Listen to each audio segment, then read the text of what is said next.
2024년 1월 10일 오늘도 돌아온 주간 TH입니다. 후! 관련 뉴스부터 한번 살펴볼까요? 모든 뉴스는 KADH.org 저희 블로그에 실시간으로 올라옵니다. 평소에는 여기에 관심을 가져주시고요. 이 수많은 뉴스 중에서 좀 유의미하다고 생각되는 것들만 뽑아서 간단하게 살펴보는 시간을 가지도록 하겠습니다.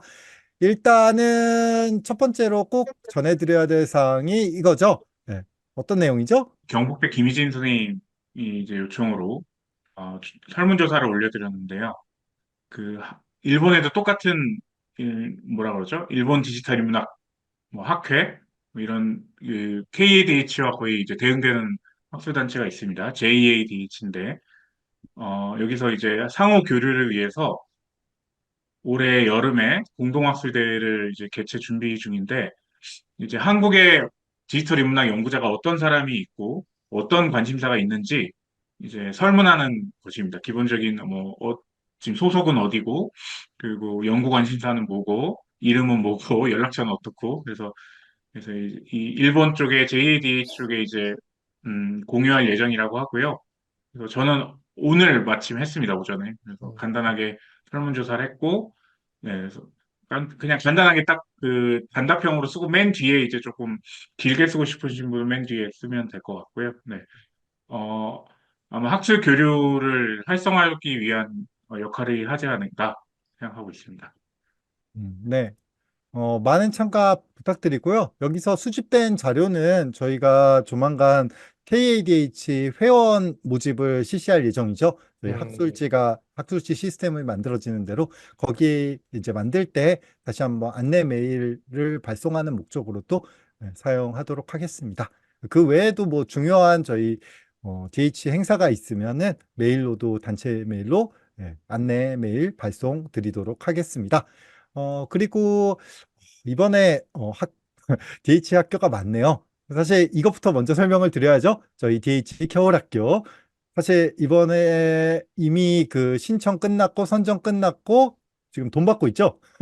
수강료. 네, 수강료 받고 있고요. 조만간 저희 교환들도 다 공개를 할 예정입니다. 그래서 미리미리 살펴볼 수도 있고요. 집행부 입장에서 김병주 선생님 뭐 하실 말씀 또 있으신가요? 잘, 별탈 없이, 네, 문제 없이 잘 했으면 좋겠습니다. 걱정이 많은데, 인원이 좀 더 늘어가지고요, 작년보다. 그래서 이번에 100명을 넘겨버려가지고 지금이 걱정이 많습니다. 그래서 네, 별탈 없이 잘했으면 좋겠고 이게 계속 이렇게 늘어가다 보면 모르겠습니다. 이게 수요가 이렇게 느는 건지 아니면 공급 때문인 건지 수요 때문인 건지 모르겠는데 계속 뭔가 늘고 있어요. 그래서 올해는 특히 이제 학부생들도 받기로 했거든요. 원래는 학부생은 원래 작년에 안 받았는데 이 음, 고려대학교에서 인문사회 디지털 융합인재 사업을 따내면서 이게 학부생 사실 위주 사업이기 때문에 학부생도 받아야 된다는 의견도 있어서 겸사겸사 이제 학부 보통 신청하신 사람들을 보니까 대부분 이제 3, 4학년이긴 한데 간혹 1, 2학년 학생들도 있었던 것 같고요. 네, 그래서 확장은 계속 되고 있는데 이제 이거를 어떻게 잘 운영할 것인가는 계속 노하우를 쌓으면서 해야 되지 않을까 합니다. 네. 아니면 아예 온라인 코스 만들고 자격증도 만들고 좋습니다. 그런 네, 네. 방법도 있습니다. 네, 그렇죠. 자격증. 네, 제가 온라인 코스. 사업을 하나 만들어야 될 것 같습니다. 네.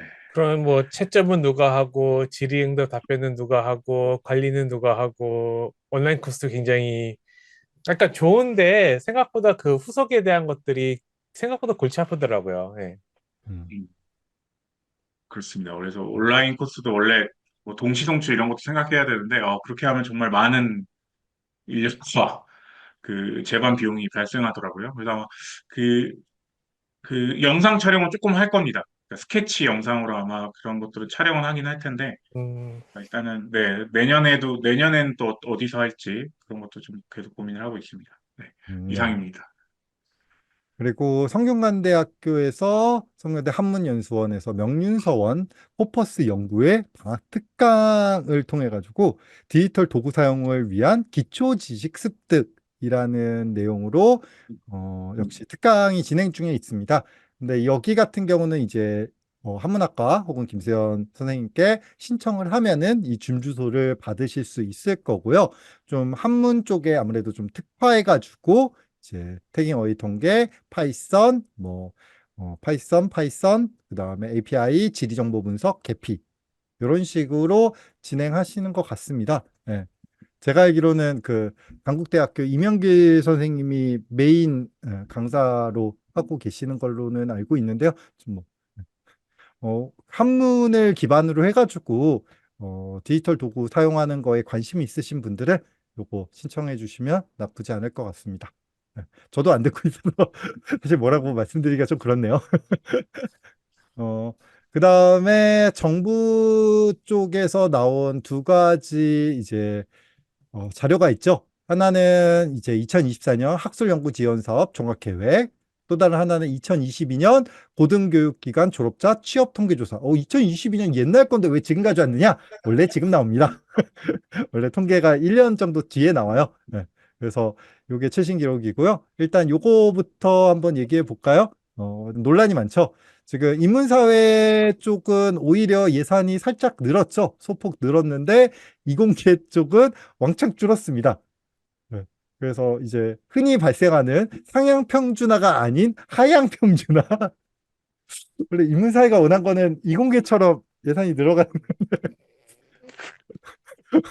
서로 다 내려와가지고 비슷비슷해졌습니다. 그래서 인문사회와 이공 분야가 물론 그 이공 분야는 산자부 것도 있죠 따로. 네. 네, 이공계는 보통 이제 과기정통부도 네. 있고, 뭐 산자부네. 산자부도 있고, 뭐 네. 여러 개, 네.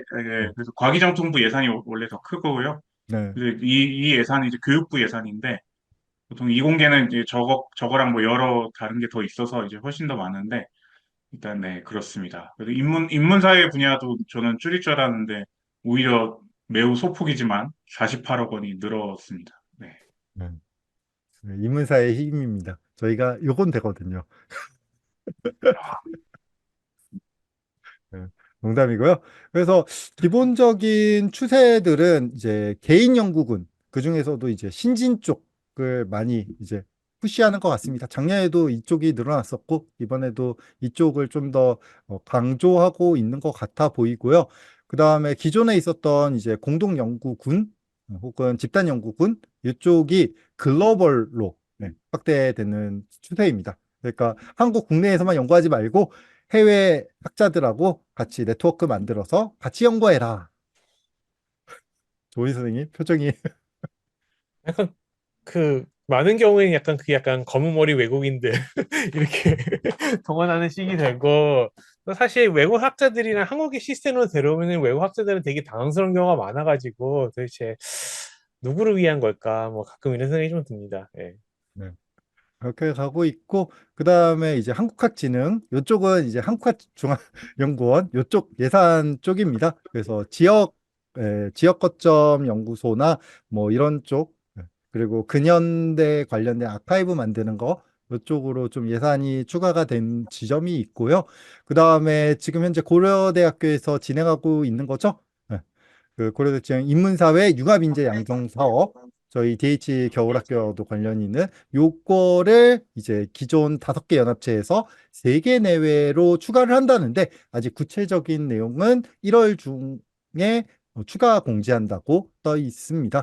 뭐 큰 틀에서는 이렇고요. 네, 학술 데이터 관련해서 OA 쪽을 좀 더 강조해가지고 지속적으로 투자하고 있는 모습을 볼 수가 있습니다.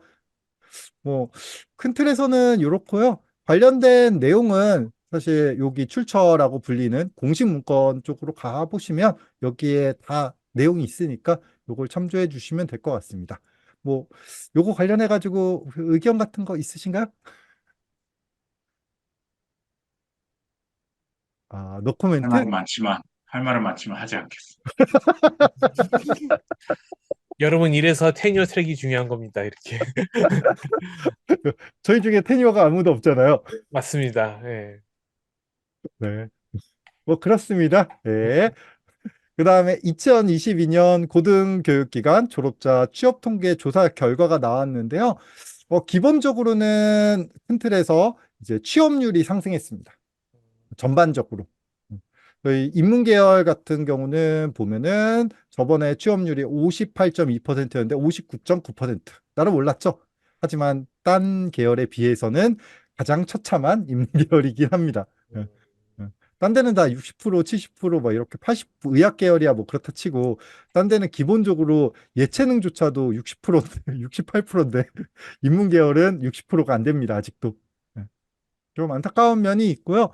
그거 외에 뭐 구체적인 수치는 여기 가서 보시면 되는데, 취업률 같은 경우는 사실 저희가 인구가 계속 줄고 있잖아요.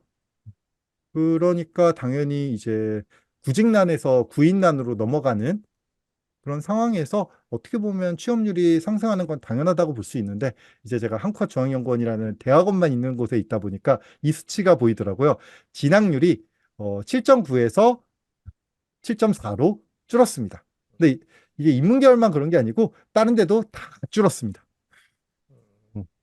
어, 대부분 대학원을 안 온다는 거죠? 간단히 말하면. 네. 네.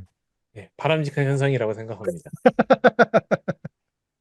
네, 뭐 바람직한지 아닌지 모르겠지만 어쨌든 기본적으로는 뭐 고등교육기관의 효용성에 대해서 다시 한번 생각을 해봐야 되는 시점이 사실 이미 지나지도 않았나라는 생각을 얼핏 해봅니다.